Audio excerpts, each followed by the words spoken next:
അഗ്നിപർവ്വതം പോലെ കത്തിജ്വലിക്കുക. ഹൈന്ദവ ധർമ്മത്തെയും അനുഷ്ഠാനങ്ങളെയും തകർക്കാൻ മാത്രം ഇറങ്ങി പുറപ്പെട്ടൊരു ഭരണകൂടം പോലീസിൻ്റെ സാന്നിധ്യത്തിൽ ഭരണാധികാരികളിൽ പ്രധാനികളുടെ അനുവാദത്തോടുകൂടി സിംഹത്തിനെയും പുലിയെയും അറക്കാനുള്ള പശുക്കളെയും കൊണ്ടുവരുന്നത് പോലെ കുറേ മനിതികളെ തമിഴ്നാട്ടിൽ നിന്ന് ഇറക്കുമതി ചെയ്ത് അതിശക്തമായ സുരക്ഷയോടുകൂടി ശബരിമലയിൽ 18-ാം പടിയുടെ അടുത്ത് വരെ എത്തിച്ച് അവരെ തിരിച്ച് അയച്ചപ്പോൾ ഇന്ന് കേരളം ഭരിക്കുന്നവരുടെ ലക്ഷ്യം ശബരിമലയുടെ അനുഷ്ഠാനം തകർക്കുമ്പോൾ അതിൽ സന്തോഷിക്കുന്നവരുടെ വോട്ട് അവർക്ക് ലഭിക്കും.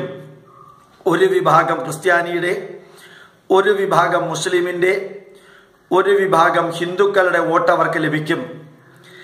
അവിടെ നിന്ന് പോലീസ് തന്നെ ഇതേ മനിതികളെ തിരിച്ചയക്കുമ്പോൾ ശബരിമല ഭക്തന്മാരുടെ വോട്ടും അവർക്ക് ലഭിക്കും. കാരണം സ്ത്രീകളെ കയറ്റാതെ പോലീസ് മനിതികളെ തിരിച്ചയച്ച് ഭക്തന്മാരുടെ വികാരം മാനിച്ചു എന്ന് പറഞ്ഞ് ഓർമ്മിക്കുക. ഇത് ഹിന്ദുവിനെ ആണിയടിക്കലാണ്. ഇത് നമ്മുടെ ജീവിതത്തിൽ ഓർമ്മ വേണം. ഇലക്ഷൻ സമയത്തും ജീവിതത്തിൽ ഓരോ കാര്യങ്ങൾ ചെയ്യുമ്പോഴും പൈസ കൊടുത്ത്, സൗകര്യങ്ങൾ കൊടുത്ത്, പോലീസിന്റെ പ്രൊട്ടക്ഷൻ കൊടുത്ത്, രാഷ്ട്രീയ പ്രൊട്ടക്ഷൻ കൊടുത്ത്, പോലീസുകാരെ കൊണ്ട് ഹൈന്ദവ ധർമ്മത്തിന്റെ അനുഷ്ഠാനങ്ങളെ തകർക്കാനായിട്ട് സ്ത്രീകളെ കൊണ്ടുവന്ന് അതിൽ സന്തോഷിക്കുന്നവരുടെ വോട്ട് നേടുക.